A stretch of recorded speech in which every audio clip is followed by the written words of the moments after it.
día está con poca gente, esos aplausos, ese café que se toma nuestra productora la tiene muy enérgica. Señores, buenas tardes a todo el país. Hoy martes 19 de noviembre estamos en el rumbo de la tarde, trazando la pauta a esta hora en el país.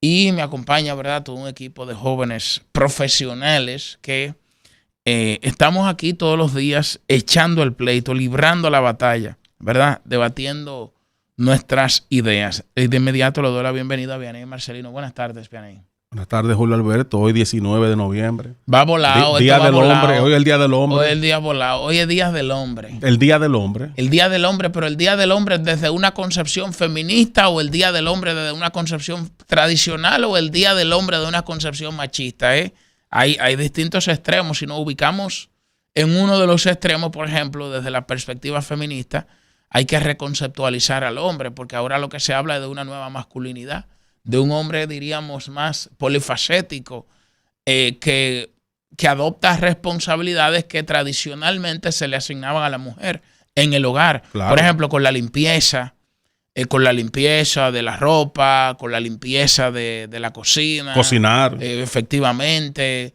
Todas esas actividades que tradicionalmente se le asignaban a la mujer, hoy también la desempeña el hombre. Porque es lo mismo lo que... Hoy es un teamwork, un trabajo en equipo. En sociedades pasadas que la mujer solo se encargaba del cuidado de los niños y de atender el hogar, ya la mujer es un ente productivo. Eso pasó, mi hermano. Esa etapa pasó. Ya la mujer es un ente productivo. De hecho, en las universidades hay más mujeres que hombres estudiando. Efectivamente, y a medida que crece la esperanza de vida, se pospone la planificación familiar. A medida que crece la esperanza de vida y a medida también que incrementa el costo de la vivienda, porque antes, por ejemplo, en la en décadas anteriores, una persona con 30 años podía acceder a una vivienda, tener su propia vivienda. Ahora eso se ha incrementado y generalmente, por ejemplo, en Europa es aproximadamente a los 40 años que ya una persona puede acceder a una vivienda. Puede tener su primera vivienda. Efectivamente, por el costo, por el incremento de los alquileres, porque hay todo un esquema de negocio en torno a los alquileres, en torno a las viviendas, que está directamente conectado con los fondos de pensiones. Oye, qué ironía. Los fondos por ejemplo, el dinero, parte del uso que se le da a los fondos de pensiones es la inversión en el mercado inmobiliario. Eso provoca, entre otras cosas, un incremento de la propiedad, un incremento de la vivienda, un incremento de los alquileres y hace prácticamente inaccesible para los jóvenes que puedan adquirir una vivienda. De hecho, hay un proceso que se llama el proceso de centrificación. El proceso de centrificación. ¿Qué es eso, centrificación? No sé si se me escapa quizás la palabra, la centrificación, que ya, por ejemplo, la mayoría de las personas nativas de un país, la mayoría no están viviendo en las ciudades, sino en las afueras, porque vivir en la ciudad es muy costoso, es demasiado costoso, y todo eso influye en la composición de la familia, y todo eso, por supuesto, que va generando cambios, y diríamos que son parte de las reflexiones que se tienen que poner sobre la mesa un día como hoy, un Día del Hombre. Así es, el hombre ha tenido roles importantes, no tan solo ser cabeza de familia, sino el hombre es parte fundamental, sobre todo de la crianza de los hijos. Fíjate que efectivamente muchos hogares que no tienen la presencia del padre allí, estos hogares que se llaman hogares que no monoparentales, no, y que no funcionan, son disfuncionales. Hay que ver qué establecen las estadísticas en cuanto a el comportamiento de esos niños que se crían sin ver la figura paterna. Sin ver esa figura paterna que inspira respeto, que inspira responsabilidad. Claro, si la tiene, entonces... Bueno, felicidades entonces a todos los hombres dominicanos y del mundo, ¿verdad? En el Día del Hombre hoy. Así es. Buenas tardes, Miguel Peralta. Muchísimas gracias, jóvenes. ¿Cómo están? Muy bien, muy bien. Señores, otro tema también importante en el día de hoy que viene y vino con esos temitas light porque no quiere meterse en materia, no vino con los guantes puestos. Oye, ¿cuántos problemas en este país? Pero Rusia confirmó que Ucrania lanzó su primer ataque con estos misiles largos que fueron autorizados por los Estados Unidos, en lo cual hizo referencia la semana pasada el presidente Biden. Por sus siglas en inglés se denominan misiles attack. Y esto de inmediato ha provocado que Rusia autorice el uso de armas nucleares tras esta decisión. Dijo el presidente Vladimir Putin que Rusia había advertido en septiembre que su país podría utilizar ahora armas nucleares en caso de masivos bombardeos aéreos.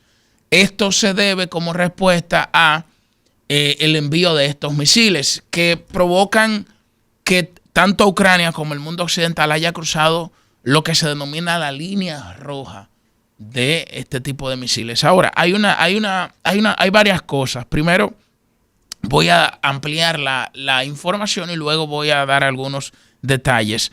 Dice el presidente, esta noticia del Listín Diario, que el presidente ruso Vladimir Putin firmó este martes en el 10º día de su ofensiva contra Ucrania el decreto que amplía las posibilidades de utilizar armas nucleares después que Washington autorizara a Kiev a atacar a Rusia con sus misiles de largo alcance.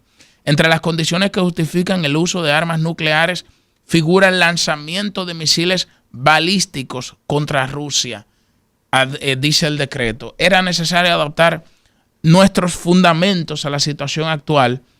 Y bueno, esto lógicamente, ¿verdad? Que Rusia es una potencia nuclear y uno de sus grandes aliados, que es Irán, también es otra potencia nuclear. Recuerden que el gobierno del presidente Barack Obama firmó un acuerdo para impedir el uso de armas nucleares y reducir su fabricación con Irán y otros países, que fue de los primeros acuerdos que en la primera presidencia de Donald Trump se retiró.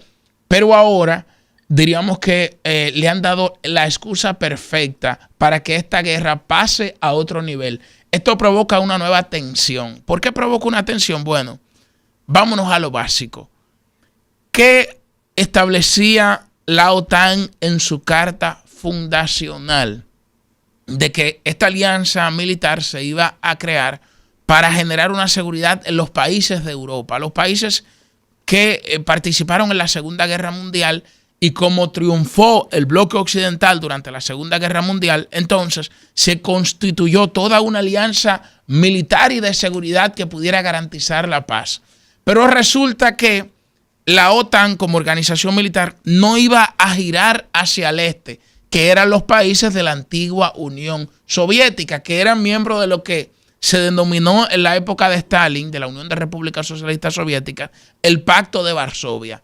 Y fue de manera gradual la OTAN cooptando todos estos países del este, Lituania, Estonia, entre otros, fue cooptando todos estos países del este de Europa. Entonces intentó hacer lo propio con Ucrania. De hecho, en Ucrania, antes de este cómico que está gobernando de manera ilegítima, que es Zelensky, estaba Yanukovych, que era un presidente él en algunos momentos era pro-occidental, en otros momentos era pro-ruso. Él jugaba, diríamos, tenía ese arte de poder manejarse en distintas aguas. Pero ¿qué pasa? Que para Rusia es imposible que la OTAN pase a ser parte de la Unión Europea como antesala de su entrada a la OTAN. ¿Y por qué no se puede? Bueno, Ucrania, por ejemplo, hace muchos años, Ucrania en la época de Catalina la Grande era parte de Rusia. Ucrania duró más de 200 años siendo parte de Rusia. Pero luego Rusia, como nunca pensó que la Unión de Repúblicas Socialistas Soviéticas iba a perecer, se iba a desplomar, se la cedió a Ucrania. Dejó de ser parte de Rusia y fue parte de la Unión de Repúblicas Socialistas Soviéticas.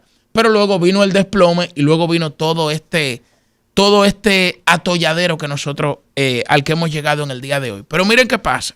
Dice un autor, un gran geopolítico que se llama Tim Marshall, lo siguiente, que es donde yo quiero que veamos por qué podemos decir que estamos en la antesala de una tercera guerra mundial. Dice este autor, uno de los geopolíticos más brillantes de este tiempo contemporáneo, que se llama Tim Marshall, que en la carta fundacional de la OTAN, su artículo 5 dice lo siguiente: que un ataque armado contra uno o más de sus miembros, de los Estados miembros de la OTAN, en Europa o en los Estados Unidos, se considera un ataque contra el conjunto de ellos. Ustedes recuerdan lo de los 3 mosqueteros que decían todos para uno y uno para todos. Eso es prácticamente un principio de la OTAN, de lo que se ha aplicado. Entonces, toda esa guerra, toda esa lucha geopolítica se está escenificando en Ucrania en estos momentos, donde hay muchos rusoparlantes, donde es un país que no va a conocer al modo occidental las instituciones liberales, que tiene características completamente distintas por su sistema político, por su historia, por sus tradiciones, a lo que se conoce como democracia desde el punto de vista occidental. Pero bueno, no quiero extenderme más, pero sí quiero resaltar que estamos en medio de una tensión global en este momento que no sabemos cómo va a desencadenar. Ya Putin tocó el botón, dijo, ok, ustedes pasaron esta línea roja, está bien, emítanme este decreto donde nosotros estamos autorizados, me dieron la legitimidad para utilizar arma nuclear. Aunque no se vayan a utilizar, ya esto genera mucha tensión, ya esto va a afectar completamente la economía global porque genera mucha incertidumbre. Y en todo esto, la cabeza de Europa, que es Alemania, está sumergida en una crisis política profunda donde se desplomó el gobierno de coalición encabezado por el jefe de gobierno Olaf Scholz y convocaron unas elecciones anticipadas para febrero. O sea, Alemania es la locomotora de Europa. Se supone que tiene que tener una de las principales, una potencia que tiene que tener la voz de Europa frente a esta situación y está viéndose el ombligo en medio de esa situación política. Quise hacer como ese mapeo, ¿verdad? Julio, de hecho, para Vladimir analizar esa situación. En una entrevista que él participó, le preguntaron directamente, eso fue antes de ayer, que si él veía la posibilidad de una tercera guerra mundial. Y él plantea que de momento no, porque hay un miedo entre las potencias más grandes del mundo, porque él mismo citó, de hecho, que Albert Einstein había dicho que el día que se arme la tercera guerra mundial, la cuarta será a palo y a piedra. Oigan bien, a palo y a piedra, porque estamos hablando de que hay capacidad nuclear suficiente para prácticamente la aniquilación global. Estamos hablando de que Estados Unidos tiene más de 5.500 ojivas nucleares activas y Rusia tiene más de 6.000. Y China también tiene, Corea del Norte también tiene.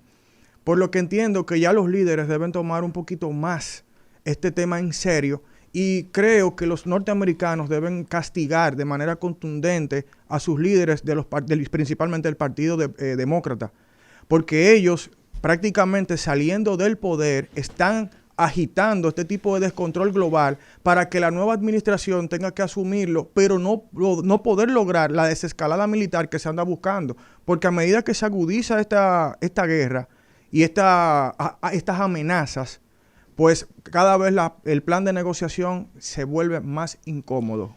Hermano, la primera norma de la diplomacia, y esto los geopolíticos y los diplomáticos, los expertos en relaciones internacionales lo saben. Frente a cualquier amenaza existencial, una gran potencia hará uso de su fuerza. Totalmente. Ucrania, en control de Occidente, de la OTAN y de la Unión Europea, representa una amenaza existencial para Rusia, porque está dentro de las zonas de riesgo, está dentro de las zonas de influencia rusa. Y representa también el puerto, o sea, en términos geográficos, tiene una importancia capital para Rusia. Y no es verdad que se van a permitir que esto caiga en esta situación. Así que, sus exportaciones a mar y demás. Así que nosotros esperamos que se adelante el proceso de transición en los Estados Unidos y que un presidente como Donald Trump agarre el toro por los cuernos, vaya a Rusia, se reúna con Putin y le pongan un stop a esta guerra. Zelensky no está en condiciones de negociar nada. Zelensky, hay una foto de él en una cumbre donde él aparece prácticamente solo y están todos los líderes mundiales conversando entre ellos y Zelensky aparece solo. Y esto realmente refleja su debilidad. Y hay que buscar la paz. Hay que buscar la paz. Ahora, ¿ustedes saben qué dijo el secretario de Estado nominado por Donald Trump? El senador de la Florida, Marco Rubio, cuando Donald Trump le eligió. Que Estados Unidos va a buscar la paz a través de la fuerza. Porque la paz hay que buscar mecanismos sólidos para poder construirla. Ahora, lo que se necesita aquí es que esta guerra se detenga y que ya los países puedan volver a tener estabilidad, dedicarse al comercio. Hay otros autores súper interesantes que hablan de lo que significaría para Europa si hace una alianza con Rusia, si Alemania hace una alianza con Rusia. Pero bueno, no quiero detenerme en este tema porque no quiero aburrirlos con temas de política internacional.